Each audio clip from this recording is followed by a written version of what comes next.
What is going on, guys? This is Next96 here and welcome once again to my channel. In today's video I'm going to show you how to build a balanced team for this month's Vortex Cup by Silph Arena. Here is the announcement of the cup with the rules included. In this cup we can use almost any Pokemon that we want, with the exception being those who are banned. And as you can see, these are some of the top ranked Pokemon in Open Great League, plus some of the main meta of last month's Labyrinth Cup. Also, in this format, all of the Fairy type and Legendary Pokemon are banned. Here we can see in detail the transition between the Labyrinth and the Vortex Cup. Then I crossed out the Pokemon that are still banned. Some of them don't appear directly, like Azumarill, which is included in the Fairy type ban, or Cresselia, which is a legendary. So, in short, Mew, Hypno and Primeape are now allowed, the latter mostly because of the recent removal of Weather Ball Ice. And now we can use more than one Pokemon of the same type. Then the following Pokemon are now banned: Abomasnow, Skarmory, Vigoroth, Politoed, Lickitung, Sableye, Obstagoon, Tropius, Alolan Marowak, Fairies and Legendaries. And as I said earlier, they are mostly the main meta of the Labyrinth Cup, which is great to create a new meta for this month. I would like to consider this chart by GamePress, which simplifies the top Pokemon for this cup, along with some alternative Pokemon called Mold Breakers. Okay, these are the current top ranked Pokemon for this format according to PvPoke, along with the recommended moveset.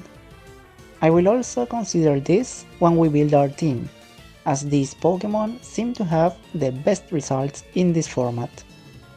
Just keep in mind that this ranking may change with time according to player usage.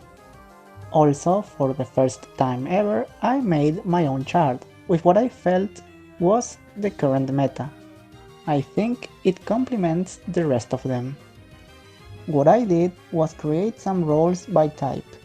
Mandibuzz shares a lot of the matchups and even weaknesses with the dragons, so I put it there. And as Galvantula has a unique typing, I decided it should have its own role. I also considered some wildcard roles that include fewer Pokemon. They are Fire, Psychic and Grass types. And here are some examples of Pokemon for each of the roles. As the cup has already started, I took a look at the most commonly used Pokemon for this format in the cup stats of the Silph website. This information can help us decide which 6 Pokemon I should choose for my team. Judging by this, we can expect to battle a lot of Froslass, Primeape and Galvantula even on the same team. They may be considered a core in the Vortex Cup.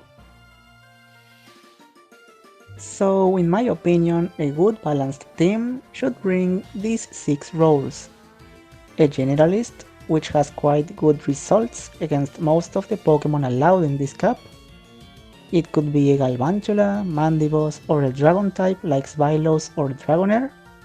Then an Ice type to be used as an anti-Dragon or anti-Mandibuzz. The best picks here are Froslass, Lapras or Dugong. Next we should consider a Fighting type to be used as an anti-Ice. Here Primeape stands out from the rest. The fourth pick could be a Ground type. Some of them are good generalists and may be used as an anti-Galvantula.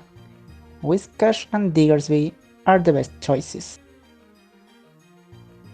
And finally, for the last 2 picks, which I call wildcards, there are many options. I suggest considering flying types like Mantine or Pelipper, which, even though are extremely weak to Galvantula, they can provide good coverage with their moves. Also, there is Ninetales, which has some real good matchups against Galvantula ice types, and some fighting types. Hypno and Mew, which can surprise opponents with their charged moves, just keep them away from dark types. Or grass types, that will hurt everything that has water as a secondary type. You can also repeat a previous role. For example, many people use 2 generalists. Or you can use PvPoke's Team Builder to help you complete your team. This is made by choosing some of the Pokemon from the roles here. I recommend 3 or 4, and then simulate the results. Also, you can feel free to use any of your favorite Pokemon not included here if they are not banned. You just need to use the team builder wisely to look for alternatives that cover your team weakness, and keep simulating with the new Pokemon until you have your team of 6. Remember, every team has a weakness, but one should try that it doesn't include meta Pokemon that are most likely to be used. And now here are some team examples that are mostly balanced in this format. They are taken from the winners of a few practice tournaments I saw. A couple of them even repeat 1 or 2 roles, or they end up using PvPoke to finish their team of 6.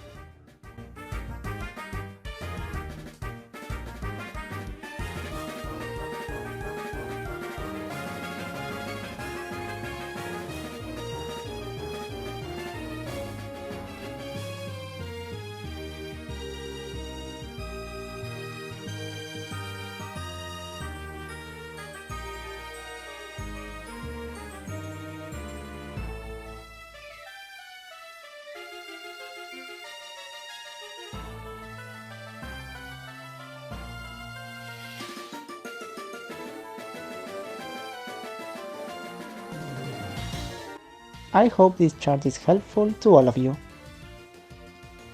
This is the end of the video. Thank you everyone for watching, and if you like this video don't forget to like and subscribe to my channel. Also, you can join my Discord where I will host tournaments soon. I'll put the link in the description below. Once again, thank you.